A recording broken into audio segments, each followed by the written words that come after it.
is relayed through this legislation. Thank you very much. Honourable John Banks. Let's restate for the record why I am here. I'm back in this Parliament so that these people are over here. I'm here so that they are there. We don't want these people in charge of the levers of power, and we certainly don't want these rabbits in the lettuce patch of Treasury. So the people of Epsom have put me here so these roosters can stay over there.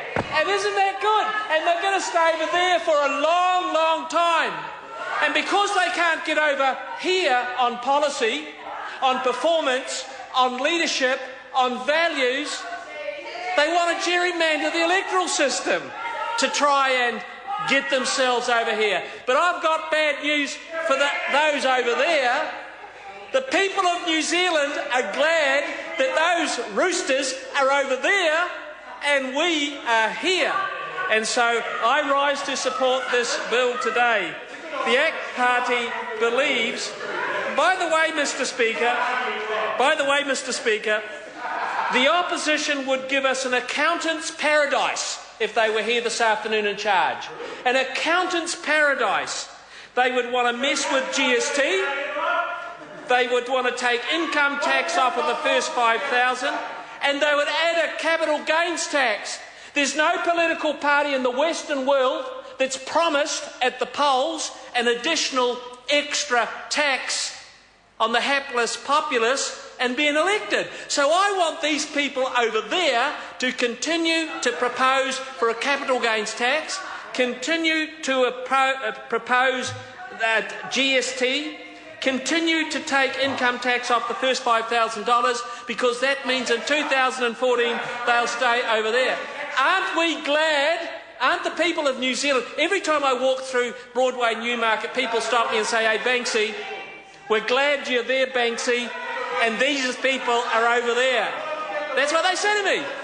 "Excuse me, Banksy." They jump out of taxis, out of police cars, off of buses, and they say, "Banksy, we did the right thing. We've got you here so that those people, those rabbits, don't get in charge of the Treasury lettuce patches." So, Mr. Speaker, the interest write-offs from student loans of our most able earners, we think they should go. Clearly, there are major chunks in this budget that we in the ACT Party would like to remove. There is the pension age that stays the same while life expectancy continues to rise. We'd like to see the pension age rise. That would save $1.7 billion a year. Put a small interest rate on student loans would give us $800 million a year. And then there's working for the family. The Labor Party bribe that continues to give handouts to families earning over 100 grand. They're prepared to give bribes to families who earn over 100,000 a year. They're so desperate to get across to this side of the House.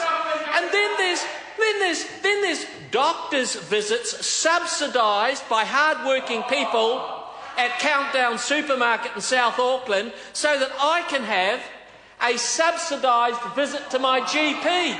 How bad is that? It's called middle-class welfare. It doesn't work. It's too expensive. It's wrong. We can't afford it. It belongs to those people there, but it doesn't belong in sensible fiscal prudence. Then there's the transfer expenditures comprising Labor's great spending spree that outlived the Labor government. And in a perfect world, we'd be taking a harder focus on government expenditure, reducing expenditure that does little good to anyone in the race for votes. And these people spend all of their time on their real job, getting themselves re-elected into opposition. And the fine Member of Parliament that spoke before me, my biographer, what a fine contribution he made to the Parliament this afternoon. Well, this budget has maintained a tax system that rates and simplicity compare favourably to nearly every other system in the world. It's not a time for big spending. It's not a time for big noting. It's not a time for big promises. And it's not a time for these people to get themselves from that side of the Parliament to this side of the Parliament. So I finish as I began, Mr. Speaker. The people of Epsom are eternally grateful for their own inherent common sense when they put Banksy here so John Key and this government could be on this side of the parliament and these roosters over on that side of the parliament. I haven't heard one constructive contribution from anyone on that side of the parliament how we're going to build investment, growth and jobs and start paying our way. This appropriation bill, Mr Speaker, is a good beginning.